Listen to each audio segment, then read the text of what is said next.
Oke, kita mulai. Assalamualaikum warahmatullahi wabarakatuh. Selamat pagi. Waalaikumsalam. Waalaikumsalam warahmatullahi wabarakatuh. Pagi, Pak. Ya, kita di pertemuan ke-9 ya, mengenai jaringan di Linux atau networking di Linux. Asumsinya mungkin teman-teman sudah ambil mata kuliah jaringan komputer ya. Jadi kita flashback sebentar.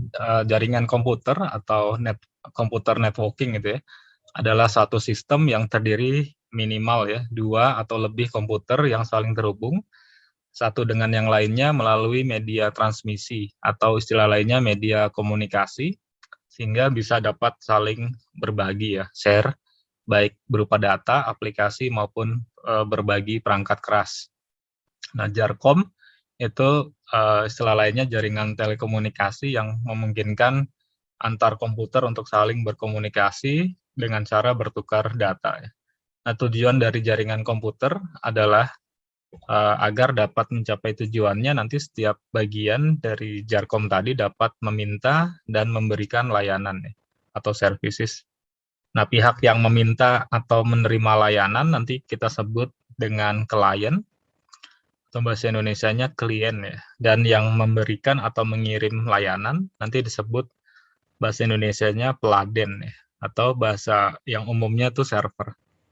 Nah, nanti sistem ini kita namai dengan sistem client server ya, yang banyak digunakan hampir di seluruh jaringan komputer. Nah, manfaat dari menggunakan Jarkom ini yang pertama kita bisa sharing resources ya, atau sharing sumber daya, baik itu perangkat keras, perangkat lunak, sehingga dapat meningkatkan efisiensi ya, baik waktu, biaya, maintenance dan sebagainya. Kemudian sebagai sarana komunikasi, nah ini memungkinkan untuk terjadinya komunikasi antar pengguna ya, baik misalnya kita sekarang teleconference melalui software tertentu, maupun kita bisa mengirim pesan atau informasi penting lainnya. Yang ketiga, manfaatnya untuk integrasi data, jadi nanti data atau informasi kita dapat organisasikan secara centralized ya, terpusat ataupun secara terdistribusi atau distributed ya. Jadi nanti kalau servernya ada di banyak tempat, nah kita bisa simpan itu secara terdistribusi. Kemudian yang keempat, manfaatnya untuk keamanan data. Dengan jaringan komputer, kita dapat memberikan perlindungan terhadap data, misalnya melalui mekanisme namanya ACL ya, Access Control List. Jadi kita buat list atau daftar mana yang boleh, mana yang tidak ya. Ini namanya ACL. Kemudian firewall, bisa berupa software, bisa berupa hardware ya. Jadi kita bisa install firewall di PC kita, di node masing-masing, ataupun nanti firewall yang menggunakan perangkat keras. Intinya ini untuk memfilter paket yang lewat ya. Kemudian nanti ada mekanisme autentikasi misalnya, bisa melalui username password, bisa melalui biometrik dan sebagainya. Kemudian ataupun DMZ ya, atau demilitarized zone. Kemudian yang terakhir misalnya untuk memudahkan pengembangan ataupun pemeliharaan ya. Jadi baik pengembangan atau pemeliharaan dari perangkat lunak ataupun perangkat keras nanti. Nah, jenis jaringan komputer itu ada berbagai macam ya sebetulnya. Nah, yang umum misalnya ada 3 nih ya, secara letak geografi.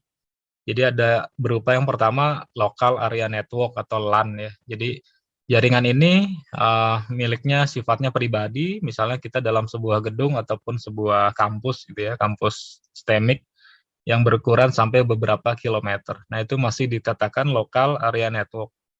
Kemudian nanti ada Metropolitan Area Network atau MAN ya. Jadi jaringan komputer yang menghubungkan 2 atau lebih jaringan LAN di dalam satu kota yang sama. Jadi misalnya kampus IP punya pusatnya di Bitung, kemudian dia buka cabang misalnya di yang pertama di Teluk Naga gitu ya. Misalnya yang lain dia buka di Perumnas Tangerang gitu ya. Jadi dia punya LAN, kemudian dihubungkan masing-masing LAN tadi, nah itu dinamakan Metropolitan Area Network. Nanti ada istilahnya Wide Area Network, itu jangkauannya bisa mencakup yang lebih luas ya, misalnya bisa beda pulau, ataupun bahkan beda negara, atau bahkan beda benua ya, gitu. Jadi nanti istilahnya Wide Area Network. Nah, ada pembagian yang lain misalnya namanya internet ya, atau kepanjangannya interconnected network gitu ya. Ini adalah sistem JARCOM yang saling terhubung secara global ya. Jadi kata kuncinya global dan menggunakan paket protokol internet berupa TCP/IP untuk menghubungkan perangkat di seluruh dunia. Nanti ada jaringan lain namanya nirkabel atau jaringan wireless ya. Jadi ini sebetulnya ini teknik aja ya. Jadi suatu solusi terhadap komunikasi yang tidak bisa dilakukan dengan jaringan menggunakan kabel gitu ya. Jadi yang teman-teman gunakan di smartphone-nya itu jaringannya sebetulnya jaringan wireless ya atau nirkabel. Nah, ini ilustrasi dari jaringan komputer ya. Jadi misalnya di rumah teman-teman langganan ISP ya, apapun lah namanya gitu ya. Ada IndiHome, First Media, ataupun Bisnet gitu ya. Kemudian di sini biasanya nanti ada firewall ya. Nah, firewall itu bisa berupa perangkat sendiri ataupun bisa juga nanti digabung sama router ya. Di sini ada fungsi firewall. Kemudian, nah di sini bisa lagi dihubungkan ke router WiFi ya. Nah, baru nanti dari router WiFi misalnya asumsinya ada yang dihubungkan secara kabel, misalnya berupa printer, klien ini ya, PC klien, yang bawah ini. Ada juga yang dihubungkan secara wireless, misalnya nih laptop ya, laptop, tablet, mobile phone. Nah, itu dihubungkan secara wireless. Jadi konsep sederhananya seperti itu ya. Nah, ini ilustrasi yang lain, misalnya di perusahaan ya, atau di kampus gitu, kita langganan internet, kemudian masuk firewall.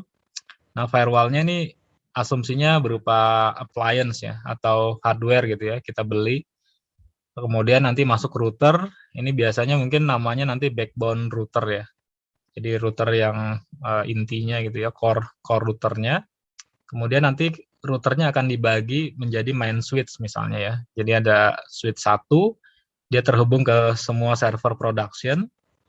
Kemudian nanti dibagi lagi switch kedua itu ya, itu terhubung misalnya ke PC client atau laptop client ya, termasuk ke smartphone gitu. Nanti ada switch yang ketiga, dia dihubungkan ke PC client ya. Nah, ini asumsinya bisa dalam satu lantai ataupun bisa beda lantai misalnya ya. Misalnya nih di lantai 3 untuk server, server, kemudian hub yang kedua ini untuk di lantai 2 misalnya, hub yang ketiga untuk lantai 1 misalnya. Jadi kita bisa setup atau gambarkan secara mudah ilustrasi jaringan komputer seperti ini. Nah, topologi jaringan yang teman-teman sudah pelajari, ya kita refresh misalnya yang pertama ada point to point ya, jadi menghubungkan dua mesin atau dua node ya, node atau dua PC atau dua laptop gitu ya. Yang paling mudah menggunakan kabel ya, jadi teman-teman tinggal bikin kabel cross, tinggal dihubungkan dari port RG yang node 1 ke node 2 ya, nanti dia akan terhubung, atau juga bisa sekarang melalui USB atau USB-C juga itu bisa ya. Kemudian yang kedua ada bus, jadi ada satu jalur bus ya, yang besar, kemudian itu dihubungkan melalui konektor tertentu ya, misalnya BNC. Nah, yang ketiga ada ring ya, jadi dia melingkar seperti ini. Nah, tapi tiap titik tidak saling terhubung ya. Jadi misalnya titik yang ini tidak secara langsung terhubung dengan yang ini gitu ya. Jadi harus melingkar jalurnya melewati komputer yang lain. Nah, yang umum itu biasa nanti kita gunakan yang star ya. Jadi di tengah sini ada hub atau switch ya. Kemudian switch ini dihubungkan oleh ke PC ataupun ke perangkat lain ya. Ini printer, nanti ada server gitu ya dalam satu switch atau satu hub. Yang umum sih star ya. Kemudian ada tree juga modelnya mirip pohon, struktur pohon seperti ini ya, hierarki, dihubungkan dengan jalur bus juga. Nah, yang keenam ada mesh. Mesh itu sebetulnya ring, tapi masing-masing node dia terkoneksi ya. Kalau ring kan hanya berbentuk lingkaran. Kalau mesh itu semua, misalnya node yang ini ya, dia terhubung ke sana, ke sini, ke yang ini, dan ke yang itu gitu ya. Jadi kalau satu jalur putus, dia bisa komunikasi lewat jalur yang lain intinya ya. Cuma implementasinya ini lebih mahal. Yang ketujuh ada hybrid ya, jadi gabungan beberapa topologi, misalnya ini ada topologi ring, digabung dengan topologi star ya, kemudian nanti digabung dengan topologi bus misalnya, itu hybrid ya. Jadi yang umum itu biasanya star, ataupun kalau mau digabung biasanya teman-teman gabung dengan yang hybrid ya. Nah, kita masuk layer OC ya, jadi Open System Interconnection. Ini adalah layer yang merupakan lapisan prosedur ya tadi yang terjadi dalam proses pengiriman informasi atau data melalui jaringan koneksi ya, koneksi jaringan antar komputer. Nah, OSI adalah referensi ya, model referensi yang ada dalam bentuk kerangka konseptual yang mendefinisikan standar koneksi di sebuah mesin ya, komputer misalnya. Kemudian OSI layer, dia adalah konsep yang memungkinkan pertukaran informasi terjadi antar berbagai jenis komunikasi komputer ya. Atau berbagai jenis sistem lah, gampangnya gitu ya. Misal teman-teman pakai Mac OS, kemudian akan berkomunikasi dengan Windows, nanti akan berkomunikasi dengan Linux. Nah, itu menggunakan protokol yang standar, yaitu namanya TCP/IP. Jadi protokol sendiri adalah format aturan atau bahasa gitu gampangnya ya, bahasa baku tentang proses pertukaran informasi antar komputer sehingga menggunakan yang pertama TCP ya, Transmission Control Protocol, dan yang kedua IP, Internet Protocol. Nah, sementara IP ini adalah sistem alamat dalam jaringan internet yang dihubungkan oleh TCP. Jadi itu IP. Nah, tujuan dibuat dari model OSI ini adalah untuk menjadi rujukan bagi setiap vendor ya, ataupun developer bahwa produk yang dihasilkan ataupun software yang dihasilkan nanti sifatnya interoptabilitas ya. Interoptabilitas artinya dia bisa saling berkomunikasi antar platform gitu ya. Jadi platform Mac bisa ngomong dengan platform Linux, bisa ngomong dengan platform Windows gitu ya, dan sebagainya. Atau istilah lainnya interoptabilitas. Nah, ini layer OSI ya. Jadi yang kita kenal ada 7, mulai dari physical, dari paling bawah, data link, network, transport, session, presentation, application. Nah, semakin tinggi ke atas, ini semakin dekat ke user, semakin bawah dia semakin dekat ke mesin ya. Nah, TCP/IP itu di yang keempat ya. Jadi di layer transport, dia ada TCP/IP. Kalau yang di layer application, nanti teman-teman mungkin kenal remote access file, remote printer, SMTP, HTTP gitu ya, itu semua protokol layanan yang kita gunakan ya, yang user gunakan.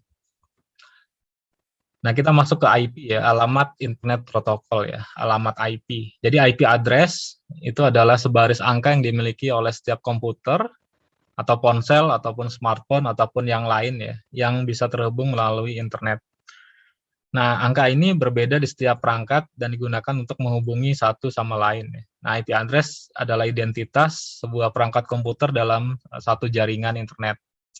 Nah, sebagai alamat pengiriman data, dia juga, jadi kalau teman-teman kirim surat kan harus ada alamat tujuan ya. Nah, IP address itu sebagai alamat pengiriman ke suatu perangkat ya. Ketika kita mengakses sebuah website ya, situs, sebenarnya ada proses yang kita unduh ya, data yang dikirim dari situs tersebut. Nah, proses ini dimungkinkan berkat adanya IP address sebetulnya. Tapi nanti kita juga perlu belajar namanya DNS ya, Domain Name System, DNS server ya. Jadi nanti dia mentranslasi nama menjadi alamat IP ya. Kan teman-teman nggak mungkin ngetik misalnya ping misalnya ya 203.10.23.15 gitu ya. Lebih enak ping google.com misalnya. Nah, itu adalah proses dari nanti DNS namanya. Nah, versi dari IP yang pertama itu ada IP versi 4 ya, atau bahasa Inggrisnya IPv4 gitu ya, version 4 gitu ya. Jadi sebuah alamat IP versi 4, dia punya panjang angkanya 32 bit, terdiri dari 4 kumpulan angka yang dipisahkan oleh titik. Jadi pemisahnya nanti titik. Nah, masing-masing kumpulan angka tersebut adalah representasi dari nilai desimal dari 8 digit ya, 8 bit digit angka biner.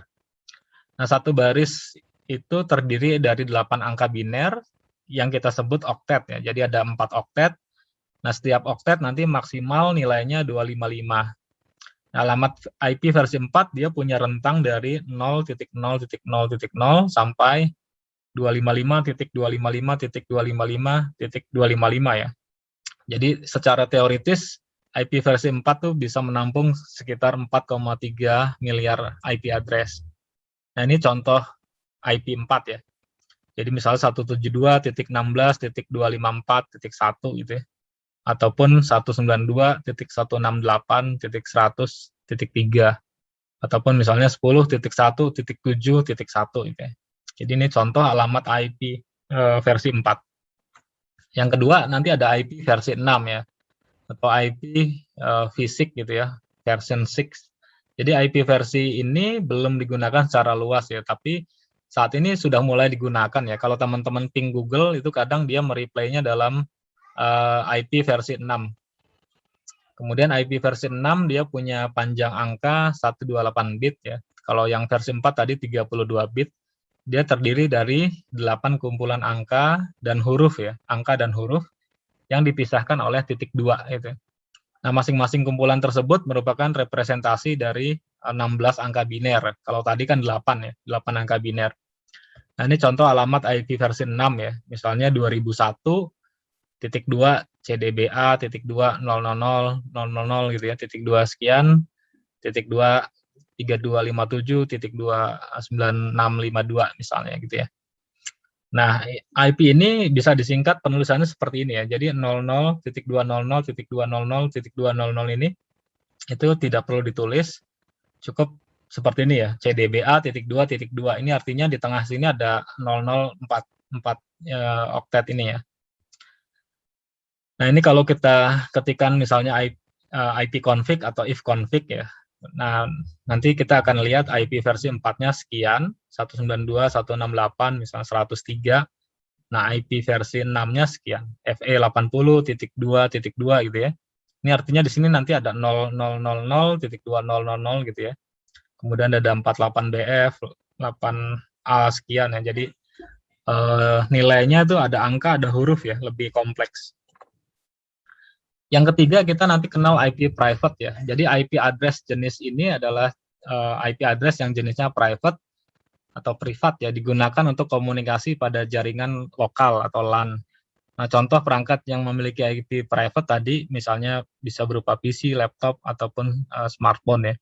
Nah, masing-masing device tersebut dapat berkomunikasi satu sama lain tidak melalui koneksi internet ya, tapi melalui jaringan lokal, misal tadi LAN ya. Nah, bagaimana caranya kita bisa menghubungkan jaringan IP private ke sebuah website, misalnya teman-teman ingin buka website, tapi ininya berupa LAN ya. Nah, nanti jawabannya teman-teman butuh namanya router internet ya, yang dia nanti punya IP address sifatnya public ya. Jadi nanti melalui router internet kita bisa menghubungkan jaringan IP private dengan internet gitu ya. Kemudian yang keempat ada IP public ya. Jadi IP public adalah IP yang dapat diakses melalui jaringan internet. Nah, IP jenis ini dimiliki oleh segala perangkat yang diperuntukkan untuk halayak umum misalnya ya, untuk memberikan layanan. Misalnya kita buka websitenya detik.com gitu ya, atau websitenya Facebook, websitenya Instagram misalnya ya. Nah, itu adalah layanan umum, maka mereka punya IP-nya IP public. Kemudian server website, email, router WiFi itu adalah contoh device atau contoh perangkat yang menggunakan alamat IP public ya, jenis public. Nah, alokasi untuk rentang angka IP address yang berjenis public itu nanti diatur oleh sebuah badan namanya Internet Assigned Numbers Authority ya, IANA. Kemudian nanti apabila ada organisasi, misalnya ada ISP ya, Internet Service Provider, ataupun bahasa Indonesianya penyedia layanan internet yang ingin mendapatkan jatah IP publik ya, maka ia harus minta izin ke ini ya, badan tersebut gitu ya. Jadi kita juga bisa secara individu punya IP publik, biasanya nanti sewa ya, sewa per tahun. Kalau teman-teman hosting mungkin bisa mulai dari 900 sampai 1 jutaan ya, untuk satu buah alamat IP publik gitu ya. Kemudian kita kenal namanya IP statis ya. Jadi ini jenis yang lain namanya IP statis. Nah, IP statis adalah IP address yang sifatnya sudah di booking ya. Jadi sudah dipesan oleh pihak yang menggunakannya. Nah, pengguna yang melakukan reservasi atau pemesanan terhadap satu atau lebih alamat tersebut, misalnya berupa penyedia web hosting gitu ya, kemudian VPN, private virtual network, virtual private network gitu ya, ataupun file server gitu ya. Kemudian nanti jika membutuhkan IP address yang tidak berubah karena layanan yang bergantung padanya, maka kita harus membayar ya sejumlah biaya tadi. Jadi istilahnya nanti kita menyewa IP address yang sifatnya public tapi jenisnya statis gitu ya. Supaya nanti alamatnya tidak berubah-berubah gitu ya. Kalau kita punya IP public tapi sifatnya dinamis setelah ini ya, maka nanti agak susah nanti. Nah, kemudian yang keenam ada IP address dinamis ya, atau dynamic IP address. Jadi IP ini adalah jenis IP yang biasanya dimiliki oleh umum ya, termasuk kita. Nah, alamat IP ini diberikan oleh ISP, Internet Service Provider secara cuma-cuma, tetapi sifatnya tadi tidak permanen ya, atau tidak istilahnya temporary ya, sementara. Sebelumnya telah dijelaskan bahwa saat ini jumlah IP address itu semakin menipis jumlahnya, maka IP address bisa digunakan secara bergiliran atau bergantian ya. Jadi penyedia layanan ISP ini dia yang bertanggung jawab atas pembagian IP dinamis ini ya. Nah, IP address dinamis dapat berubah misalnya bisa 1 kali seminggu ataupun 1 kali sebulan ataupun 1 kali setahun misalnya. Namun ada kalanya kalau kita restart router internet kita, misalnya teman-teman langganan First Media, IndiHome, Bisnet gitu ya, router internetnya dimatikan. Nah, nanti kalau connect dihidupkan lagi, bisa jadi kita dapat IP dinamis ya, IP address-nya itu berubah gitu ya. Maksud saya IP routernya ya, bukan IP yang di dalam lokalnya gitu. Nah, kemudian kita kenal namanya kelas IP address ya, yang versi 4. Jadi ada 5 kelas A sampai kelas E nanti. Nah, kelas A itu rentang angkanya 0.0.0.0 gitu ya, sampai 127.255.255.255 atau jumlah maksimal alamat IP-nya bisa 16.700 sekian. Nah, di sini jumlah maksimal jaringannya 128. Nanti ada kelas B, itu mulai dari range 128.0.0.0 sampai 191.255.255.255 itu ya. Jumlah maksimal IP-nya 1.048.000 sekian. Nah, jumlah jaringan maksimalnya 16.000 sekian. Kemudian nanti ada kelas C, mulai dari 192.1.0.0 sampai 223.255.255.255. Atau jumlah alamat IP address-nya 65.000. Kemudian jumlah maksimal jaringannya 2 juta sekian. Nah, biasanya yang kita gunakan tuh kelas C ya. Jadi kalau di kampus kita praktikum yang kita gunakan biasanya IP address versi 4 kelasnya kelas C ya, mulai dari 192 sampai 223. Yang kelas D sama kelas E itu biasanya tidak kita gunakan ya, karena biasanya ini untuk eksperimen gitu ya, untuk testing gitu, maka digunakan kelas D sama kelas E, mulai dari 224 nanti sampai 255 ya. Nah, di Ubuntu misalnya nih ya, saya screenshot. Nah, di sini teman-teman bisa men-setting IP tadi secara GUI ya, ataupun secara script. Nah, bisa berupa DHCP automatic ya. Nanti ada DHCP server, Dynamic Host Control Protocol, yang memberikan alamat IP secara otomatis ya, ataupun kita bisa set nanti secara manual. Kita harus ketikkan alamat IP-nya berapa itu ya. Nah, ini perintah terkait ya. Jadi nanti bisa dicoba gitu ya. Biasanya yang saya suka gunakan yang ping ya, untuk mengecek apakah terjadi hubungan antara dua node ya. Jadi ping, kemudian nanti ada netstat, kemudian ada TCP dump, kemudian ada host gitu ya. Ada trashpad. Nanti teman-teman tinggal baca keterangannya. Ada if config. Ini juga nanti akan sering kita gunakan ya. Jadi command untuk melihat IP address ya, ataupun MAC address gitu ya. Tapi kita juga bisa untuk mengactivate atau deactivate interface ya. Jadi kita bisa mengaktifasi atau mendisable interface-nya. Kemudian nanti ada root untuk melihat tabel routingnya. Kemudian nanti ada NS lookup untuk melihat DNS tadi query. Nanti ada DH client sama whois ya misalnya gitu ya. Kemudian untuk toolsnya nanti teman-teman bisa coba, misalnya yang pertama ada Wireshark. Kalau teman-teman main dari dulu ya, misalnya dari tahun 2000-an, 2000 awal itu ya, mungkin namanya belum Wireshark ya, namanya Ethereal. Kemudian ada Telnet, nanti ini sebagai remote login ya. Kemudian nanti ada Traceroute, ada Netcat, ada IP tables gitu ya, untuk membuat namanya misalnya ACL tadi, Access Control List, kita bisa menggunakan IP tables. Kemudian ada CURL, kemudian ada MTR misalnya untuk diagnostik, kemudian ada Nmap, ini biasanya untuk melihat port yang terbuka berapa, melihat servisnya apa saja, itu bisa pakai Nmap. Bisa pakai Snort itu ya, ini NIDS namanya, Network Intrusion Detection System, ataupun widget misalnya. Jadi nanti teman-teman bisa coba tools-tools ini yang terkait dengan jaringan komputer ya. Kita beralih ke praktikum ya. Oke, lihat ya. Nah, di sini saya pakai 3 OS ya. Jadi yang pertama saya pakai Windows 7 misalnya ya. Jadi nanti ada Windows 7, ada Ubuntu-nya 20.04, ada CentOS 8 ya.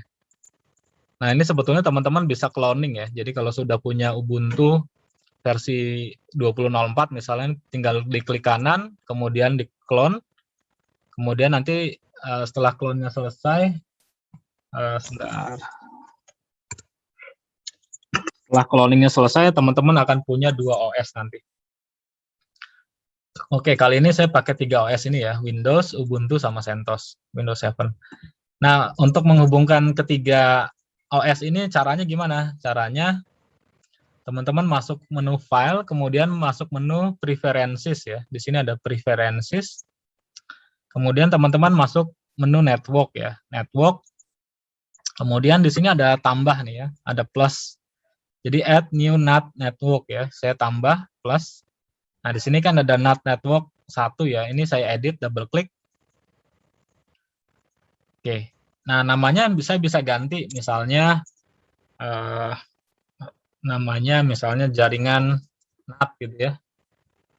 Nah, networknya saya bisa ganti alamatnya ya. Kalau teman-teman lihat kan ini kelasnya kelas A ya, mulai ini dari 10.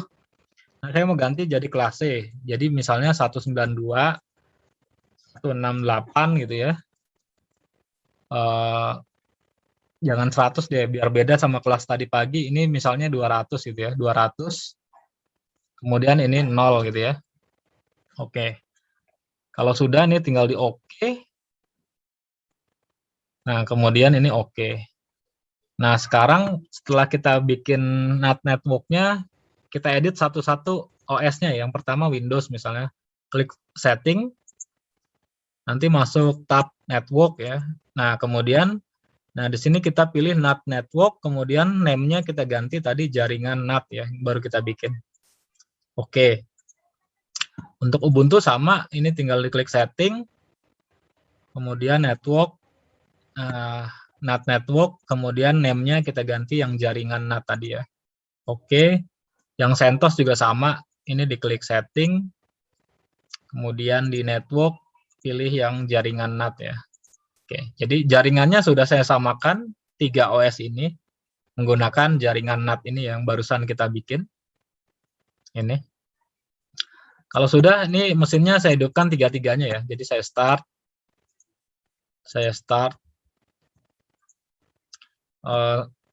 Kalau mau 3 gini ya, mungkin yang enak teman-teman bisa mulai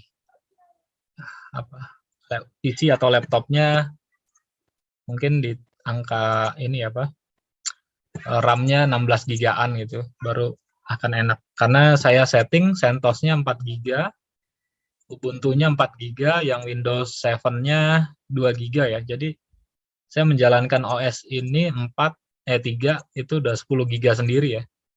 Jadi saran saya kalau teman-teman ingin bikin jaringan virtual seperti ini praktikum, ya RAM-nya paling nggak minimal 16 GB gitu ya, baru jaringannya nanti akan smooth. Oke, kita pertama masuk ke Ubuntu ya. Oke, saya login. Nah, yang pertama akan saya lakukan adalah buka terminal ya, biasa. Buka terminal. Terus ini saya besarkan. Nah, saya ketik ifconfig ya.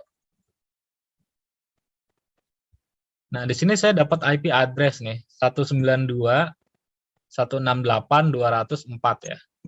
Oke, jadi alamat IP itu bisa dilihat pertama pakai perintah ifconfig ya.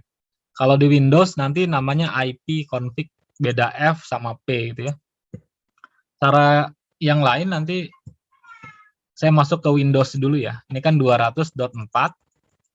Nah, ini saya masuk ke Windows.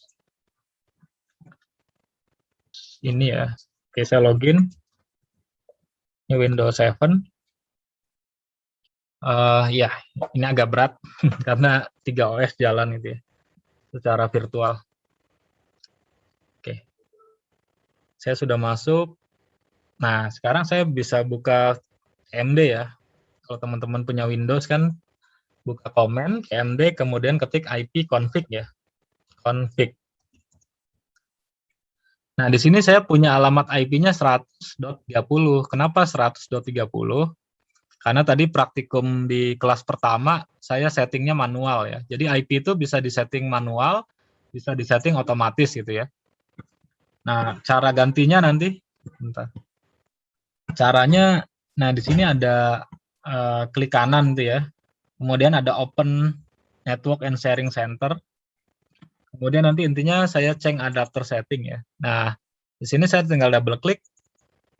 Kemudian nanti properties. Kemudian masuk yang TCP IP versi 4 ya, double klik. Nah, di sini kan saya set secara manual ya. Coba saya otomatis dulu di sini pilih oke, close. Nah, sekarang kalau saya ketik IP-nya, itu nanti IP-nya berubah ya. IP config lagi. Nah, sekarang saya sudah punya alamat IP-nya 192.168.205 ya. Oke. Kan tadinya 130. Nah, sekarang saya ganti dia otomatis, saya dapat alamat IP-nya seperti ini, 200.5. Nah, ini sekarang biasa ya, kita ingin hubungkan antara, oh ya, saya login CentOS-nya dulu. Oke, saya pindah ke Ubuntu ya. Oke ya. Oke, Ubuntu punya alamat IP-nya 204, Windows 7 Pro saya tadi 205 ya. Nah, sekarang saya mau cek, saya ping 192.168.205. Oke. Nah, di situ terlihat Ubuntu ini sudah nyambung ya ke Windows 7 saya. Nah, cara taunya gimana? Ya, cara taunya dia replay ya. Dia ada replay, tidak timeout. Kemudian di sini teman-teman bisa lihat ada TTL namanya ya, time to live-nya 128. Jadi kalau 128 biasanya sistem operasi yang berjenis Windows ya. Jadi kalau teman-teman ping Windows 7, Windows 10 gitu ya, Windows 11, itu biasanya TTL-nya 128. Nah, yang di ping banyaknya berapa? Satu kali ping dia akan mengirimkan paket 64 byte gitu ya. Kemudian di sini ada time-nya dalam millisecond ya, 0,48 sekian millisecond. Nah, masing-masing ping, sequence ping ini waktunya beda-beda ya. Jadi kira-kira seperti itu. Jadi tidak sama. Nah, kemudian saya pindah ke CentOS ya. Saya pindah ke CentOS. Oke. Saya buka terminal di CentOS. Oke. Nah, ini saya ifconfig dulu ya. Nah, di sini juga sama, teman-teman, saya punya 100, 200 ya. Karena tadi saya settingnya manual. Nah, caranya gimana untuk mengubah alamat IP-nya gitu ya. Cara pertama, kita bisa di sini ada ini ya, icon jaringan ya. Ini tinggal diklik kanan, kemudian di sini ada wire connected ya. Nah, saya klik wire setting ya. Oke. Nah, di sini kalau teman-teman lihat ada icon apa namanya? Setting ya di wire ini, saya klik. Nah, di sini kan IP-nya 100 200 ya. Saya masuk pindah ke IP versi 4, IPv4. Nah, di sini terlihat ngesetnya manual ya. Nah, kan tadi saya inginnya mulainya dari 200 ya, 200 gitu ya. Jadi 192, 168, 200, angka ininya misalnya 123 gitu ya, biar angka bagus misalnya. Oke, kalau sudah saya tinggal klik, ininya ganti ya, gateway-nya 100-nya ganti 200 juga. Gitu. Nah, kalau sudah nih tinggal klik apply, kemudian ini di off-kan dulu ya, baru diklik on lagi gitu ya. Nah, sekarang kalau saya ping, if config dulu, maaf. Nah, saya sekarang sudah punya IP 200.123 ya, gitu ya, dari CentOS. Nah, sekarang coba saya ping ya, ping 192.168.200, tadi 204 ya. Nah, oke, Ctrl C. Oke. Baru saya ping yang 205 ya. Oke. Ctrl C. Nah, di sini kalau teman-teman perhatikan bedanya di mana nih? Yang 204 adalah sistem ping ke Ubuntu ya. Taunya dari mana? Taunya dari TTL-nya 64 nih. Jadi kalau teman-teman lihat di sini, time to live-nya sama dengan 64 ya. Jadi kalau teman-teman ngeping ke OS berjenis Linux, biasanya pada umumnya ya, ada juga yang enggak sih. Pada umumnya itu time to live-nya adalah 64. Sedangkan kalau teman-teman ngeping ke OS yang berjenis Windows, itu TTL-nya, time to live-nya biasanya 128 itu. Jadi dengan ngeping seperti ini, saya bisa tahu, oh saya sedang ngeping mesin Windows ya, karena TTL-nya 128. Kalau saya ngeping responnya adalah 64, ini berarti saya sedang ping ke mesin Linux gitu ya, atau sejenisnya gitu. Jadi secara jaringan, mesin ini sudah terhubung ke mana namanya tadi, Ubuntu yang ini, dan sudah terhubung ke Windows 7 ya, yang ini ya, secara ping ya. Jadi sudah terhubung gitu. Oke, jadi kan tadi kita sudah ganti IP secara GUI ya, wire setting ini. Mana yang ini ya. Kemudian klik icon config-nya ya, yang ini. Nah, di sini ada IP 4. Nah, kan kita tadi setting manual nih ya. Saya harus isi ini, ataupun saya bisa automatic gitu ya, yang ini. Nah, cara mengganti yang lain gimana caranya? Ya, kita bisa mengganti melalui komen ya. Oke. Caranya kalau untuk CentOS dia adanya di cd etc sysconfig sysconfig network script gitu ya. Nah, di situ ada satu file namanya, tapi nanti tergantung apa OS-nya teman-teman ya. Namanya nggak harus ini nanti. Kebetulan di punya saya namanya enp0s3 gitu ya. ifcfg ya, minus enp. Jadi saya tinggal sudo nano ifcfg gitu ya. Oke, masukkan password. Nah, saya bisa ganti IP-nya dari script ini ya. Nih. Jadi IP ADDR saya bisa ganti dari 123 ini. Misalnya saya ganti 234 gitu ya, di Samsu gitu ya, 234. ya angka cantik juga misalnya. Oke. Atau saya bisa ganti DNS misalnya, ini kan DNS-nya Google ya.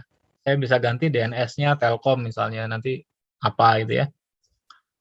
Ini kalau sudah saya ganti ya dari 123 ke 234, kemudian saya simpan, Ctrl X, Y, Enter ya.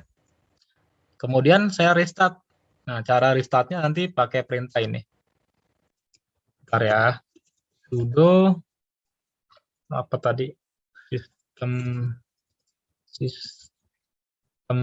CTL restart gitu ya. Network bentar. Sudo sistem CTL restart network manager itu ya. Kemudian ini saya off lagi. Kemudian ini saya on. Oke, coba kita cek ya if config. Nah, sekarang IP-nya sudah berubah. Jadi kalau kita habis melakukan perubahan dengan script tadi ya, nah kita harus melakukan ini ya restart network manajernya ya, restart, ataupun nanti yang network manager kliennya ya, CLI-nya kita off dulu, kemudian kita on gitu ya. Maka nanti perubahannya baru bisa dilihat ya. Kan tadinya 123, setelah kita ganti, kita edit script-nya, kemudian kita restart service-nya gitu ya, yang ini ya. Baru nanti IP-nya jadi 234. Nanti kalau dari Windows 7 misalnya ya, ini kan tadi if config-nya 204 ya. Oke. Misalnya saya ke Windows ya. Nah, ini saya ping 192.168.204. Yang pertama ini Ubuntu, TTL-nya 64 ini ya. Yang kedua tadi 234 ya. Yang ini adalah CentOS. Oke. Jadi secara jaringan ketiga mesin ini sudah terhubung ya. Jadi bisa saling ping. Jadi di pertemuan selanjutnya nanti kita akan coba web server gitu ya. Jadi kita deploy web server di Ubuntu, kemudian nanti teman-teman bisa lihat hasilnya di Windows ataupun di CentOS misalnya gitu. Jadi yang penting secara mesin dia sudah terhubung dulu ya secara jaringan. Baru nanti kita bisa hubungkan dengan service yang lain ya, misalnya web server ataupun FTP, ataupun nanti mau remote login ya dengan SSH ataupun dengan Telnet gitu ya. Itu nanti bisa gitu. Sampai sini ada yang mau tanya teman-teman?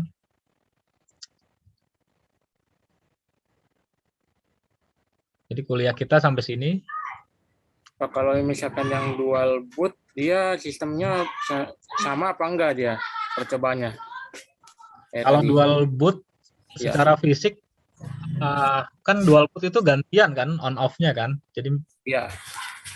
Kalau dual boot tuh nggak bisa bikin jaringan sebetulnya. Jadi yang bisa bikin jaringan kalau dia virtual. Jadi nginstal OS-nya lebih dari satu, baru nanti dia dihubungkan dengan network tadi ya. Jadi kalau yang tadi saya share, mana tadi ya? Bentar, ini deh. Oke. Jadi memang harus dua ini ya. Nih, jadi kuncinya bikin jaringan di virtual machine, kuncinya di sini, di jaringan. Nah, kita bikin namanya NAT network ya. Yang ini kan yang tadi kita bikin ya, jaringan NAT ini. Baru nanti setiap mesin akan terkoneksi ke jaringan NAT ini ya. Taunya dari mana? Dari sini tadi kan kita ubah nih. Jadi adapter 1 NAT network jaringan NAT gitu ya. Nanti yang Windows Pro, Windows 7 juga connect-nya ke sini, yang CentOS juga connect-nya ke sini gitu. Nah, kalau dia dual boot ya secara teori dia nggak bisa jaringan ya, karena kamu harus pilih kan yang mau hidup Windows apa Linux gitu kan. Jadi iya kalau mau main jaringan terpaksanya deploy-nya di virtual. Deploy-nya di virtual, baru nanti OS-nya di-clone aja ya, nggak usah nginstal kayak saya gini OS banyak gitu ya. Nanti kamu misalnya sudah nginstal satu, ini tinggal diklik kanan clone gitu ya. Nih yang ini misalnya, klik kanan clone. Jadi nanti punya 2 Ubuntu gitu ya. Nanti tinggal kita kasih alamat yang beda atau namanya beda lah, dibedain, di rename gitu kan. Ini bisa ya di rename gitu. Jadi kalau dual boot belum bisa untuk jaringan ya. Jadi yang bisa jaringan kalau kita pakai virtual, kemudian punya OS lebih dari 1 gitu. Dari saya sekian, terima kasih. Nanti videonya saya upload. Wassalamualaikum warahmatullahi wabarakatuh. Selamat pagi. Waalaikumsalam warahmatullahi wabarakatuh.